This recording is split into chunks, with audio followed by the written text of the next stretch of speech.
Muthuswami Dikshitar. He was the youngest of the Mummurti, the Carnatic Trinity. He was also born in Thiruvarur in the year 1775. A Sanskrit scholar, a brilliant musical mind, a widely travelled person who visited many temple towns across the length and breadth of India, a deeply devout person, and a Sri Vidya Upasaka. Sri Vidya is an esoteric discipline, esoteric worship cult, and he was initiated into Sri Vidya, and many of his compositions bear references to aspects of this worship. His life and his work, his musical work, are strikingly different from that of Tyagaraja. If Tyagaraja lived for most of his life in the small hamlet of Thiruvayar near Thiruvarur, Dikshitar was a widely travelled person. Though born in Thiruvarur, his family moved to Manali, a town near Chennai. Dikshitar's father, Muthuswami Dikshitar's father, Ramaswamy Dikshitar, was an erudite musician, a scholar himself, and a composer of no mean merit. In fact, the creation of the very, very popular raga Hamsadhwani is attributed to him. Ramaswamy Dikshitar, along with his 3 sons, all of them musically accomplished, they all moved to Manali at the behest and invitation of a patron in Manali, a Muthukrishna Mudaliyar. Muthukrishna Mudaliyar is said to have visited Thiruvarur, and being very impressed with the Dikshitar family's musical achievements, he invited them and brought them over to Manali. At Manali, Dikshitar had varied influences. He was, of course, tutored in Sanskrit and also in music. He was also exposed to Western band music that used to play at the fort there. And as we will see later, he has left behind 40 odd compositions which whose tunes are derived from Western band music. While at Manali, when Dikshitar was about 15 or 16 years of age, the family was visited by a yogi called Chidambaranatha yogi. And the yogi took a liking for Muthuswami Dikshitar, and they grew close, and he asked that Muthuswami Dikshitar should accompany him on his travel northwards, knowing that it would be a great influence on a young man. His father Ramaswamy Dikshitar permitted this, and Muthuswami Dikshitar travelled with Chidambaranatha yogi, and it is said that they lived in Benares, Kashi, for a few years. Muthuswami Dikshitar was initiated into the Sri Vidya Upasana. He was taught various shastras by Chidambaranatha yogi, and he was also, presumably, he heard North Indian music at that time. Benares is also a cultural center, and music has thrived in this town for many centuries, and it is believable that Dikshitar heard Hindustani music as well, and his compositions, some of his compositions are clearly influenced by Hindustani music. They are cast in Hindustani ragas. So, at the end of his stay in Kashi, before the yogi asked him to return, legend has it that he was asked to take a dip in the Ganges and when he came out of it, he found a veena, and Dikshitar calls himself a Vainika Gayaka. He was a veena player, and the nuances of the veena style is very prominent in his compositions. In any case, he returned to the south, and after coming back, he went to the holy town of Tiruttani, where you have a temple of a very ancient and sacred temple of Lord Subramanya.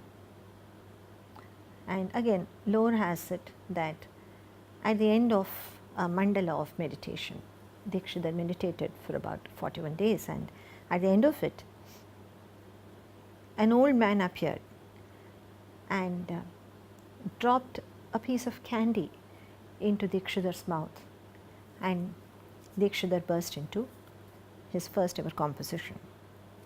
This is musical lore, this is legend as we have received through the oral tradition. So his life was completely a different story from Tyagaraja's or Shama Shastri's, as we will see. His compositions, his musical work is also remarkably different. If Tyagaraja sang predominantly on Sri Rama, Dikshitar has sung on a whole pantheon of Hindu deities. We could say that his favored deity was the goddess, because he was a Sri Vidya Upasaka. But his compositions don't reflect any such bias. In terms of sheer numbers, possibly the number of compositions on Lord Vishnu, Rama and Krishna are lesser. But he has composed on all the deities, even the Navagrahas, the 9 planets according to Hindu astrology. Dikshitar travelled all across the country, and he's composed a composition on the deity at Badrinath on the one end and the deity at Rameshwaram at the other end. So that was the span of his travel.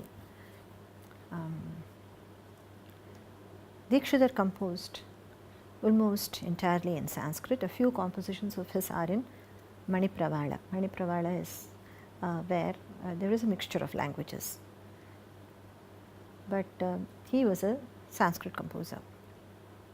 Tyagaraja's compositions and his musical outpourings have one abiding, guiding light, so to say, that is to express a wide gamut of emotions. So you can find in Tyagaraja's compositions a variety of tada, of laya, of moods expressed in the lyrics. Dikshitar's is very sedate. His compositions are extremely restrained in expression of emotion. In fact, you hardly find any emotional outpouring in his compositions. They are grand and they are aloof. The most Dikshitar will say is, to his deity he will say Mam Ava, that is, protect me, or Pahi Mam, or Mam Rakshatu, and so on. All this is just a supplication to protect. None of the beseeching tone or the cajoling tone that you find in Tyagaraja or in Shama Shastri. Dikshitar's compositions, they are magnificent, and they are extremely, they almost have an impersonal tone about them, which is also why, as I mentioned earlier, in terms of their relationship to the bhakti movement, the bhakti tradition as we understand it in the works of bhakti poets, Dikshitar is farthest, because the emotive content in the lyrics is very, very minimal. The emotive content of the music is very high. Dikshitar Dikshitar's compositions also follow the standard Pallavi, Anupallavi, Charanam structure, but in Tyagaraja's compositions, the Anupallavi, the musical setting of the Anupallavi is repeated in the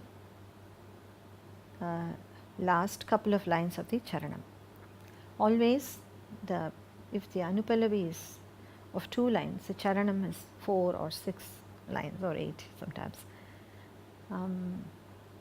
So the last couple of lines of the Charanam in any Tyagaraja composition usually has the same musical setting as the Anupallavi.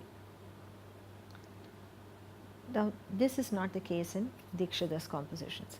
His Charanams have a musical life of their own, and his Charanams and sometimes even the Anupallavi incorporate what is called a Madhyama Kala Sahityam. That is, the lyrics are sung at twice the speed. So there is the Anupallavi is sung at a particular speed, and then there is 1 avartana or 2 avartanas of the text which is sung at twice the speed. This is a feature of, so even musically his compositions are structurally they are quite different from Tyagaraja's. Some of his compositions, well-known compositions, have only 2 sections. Pallavi, they are called, sometimes it's called Anupallavi, sometimes it's called Samashti Charanam. So only 2 sections in the Kruti. We have compositions like this also. And but these are, though small, they are grand compositions and very, very definitive compositions. For instance, if we talk of a Raga Varali, one of the most prominent compositions in this is Mama Vemeenakshi, which is a Dikshitar composition, and it has only 2 sections, Pallavi and Charanam. Dikshitar has also composed Raga Malikas. That is, the composition is set in a string of ragas. His very famous Chaturdasha Raga Malika, that is a Raga Malika that has 14 ragas in it. Then there are a couple other Raga Malikas also. So this is a broad overview of the compositional output of Dikshitar.